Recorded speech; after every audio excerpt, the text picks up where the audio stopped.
どうも、ケントです。はい、こんにちは、井端です。エリゾナ出身です。どうも、シェインです。メリーランド出身です。はい、皆さん、こんにちは。ウェインです。フロリダ出身です。はい、ね、How are you doing today? Good. Good?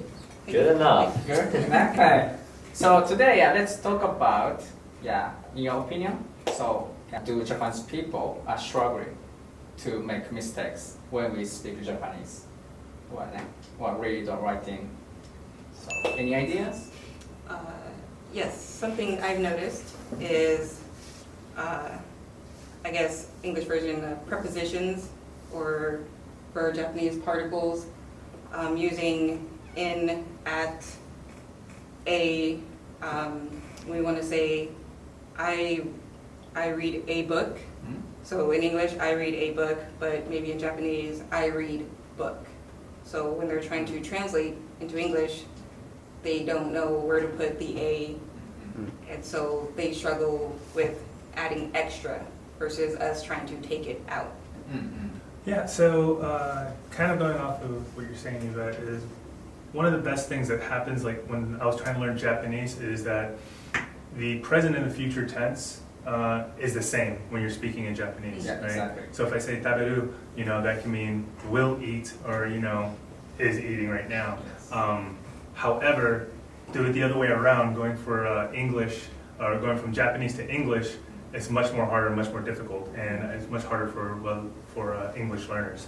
So learning like plurals, learning when to go ahead and use something like book versus books, or game versus games, and just that little nuance right there, and just learning and working on when to go ahead and use the plural versus the singular verb will make you sound a lot more natural when you're speaking. Yeah, I'm still confusing. Give me some examples.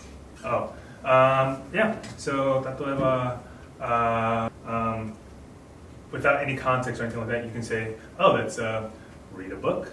That's read books. So that's kind of just one example right there. Off the top of my head, I can't really think of another one. So Good example. Yeah, for example, if I say I read a book, should I say like a title of the book or title what I'm reading right now? Should I give more?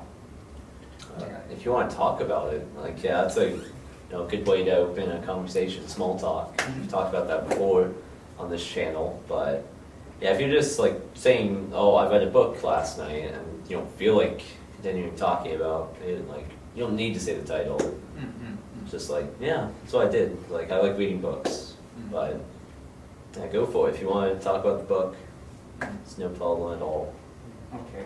So When we describe like a daily routine, for example, I read my books. Daily routine, should I put a or just a book or books? Depends. it It depends. It really depends. It depends. Do you read one book a day, or do you read many books a day?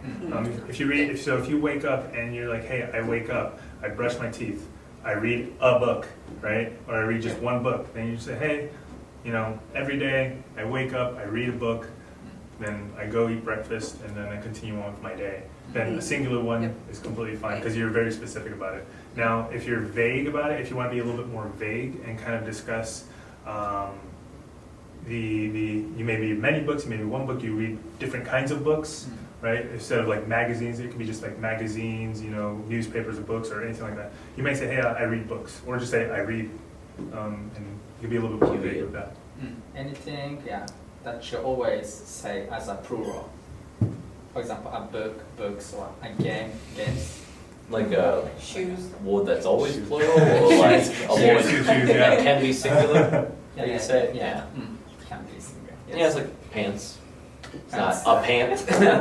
Yeah, pair of pants. Anything, that you always say as a plural.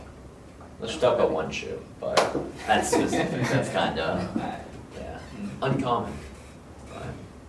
Shoes. So, okay. So if I put, usually the shoes. Yeah, like a pair of shoes. It's a pair. Yeah, a pair of shoes. Lacking one. A singular shoe. Yeah. It's shoe. Yeah, shoe. One shoe. is a shoe, yeah. Oh. You can put your a shoe. I lost. Yeah. And then and then a normal person would ask, "Where's the other shoe?"